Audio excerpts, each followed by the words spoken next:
ಗುರುಭ್ಯೋ ನಮಃ. ಧರ್ಮಕ್ಷೇತ್ರೇ ಕುರುಕ್ಷೇತ್ರೇ ಸಮವೇತಾಯುಯುತ್ಸವಃ ಮಾಮಕಾಃ ಪಾಂಡವಾಶ್ಚೈವ ಕಿಮಕುರ್ವತ ಸಂಜಯ.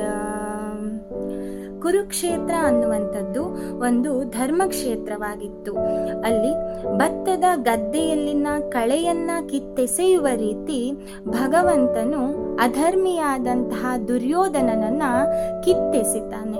ಹಾಗೆಯೇ ಧರ್ಮಿಯಾದಂತಹ ನಾಯಕನಾದಂತಹ ಯುಧಿಷ್ಠಿರನನ್ನ ಪುನರ್ ಪ್ರತಿಷ್ಠಾಪನೆಯನ್ನ ಮಾಡ್ತಾನೆ. ಹಾಗೆಯೇ ಕಲಿಯುಗದಲ್ಲಿ ನ್ಯಾಯಯುತವಾದ ಕಾರ್ಯದಲ್ಲಿ ತೊಡಗಿದವರು ಹೆಚ್ಚಿನ ಸ್ಥಾನ ಮಾನ ಗೌರವವನ್ನ ಸಂಪಾದಿಸಿಕೊಂಡರೆ, ಅನ್ಯಾಯದ ಮಾರ್ಗದಲ್ಲಿ ನಡೆಯುವಂಥವರು ತಮ್ಮ ಸ್ಥಾನ ಮಾನವನ್ನ ಗೌರವವನ್ನ ಕಳೆದುಕೊಂಡು ನಾಶವಾಗ್ತಾರೆ ಅನ್ನೋದು ಈ ಶ್ಲೋಕದ ತಾತ್ಪರ್ಯ.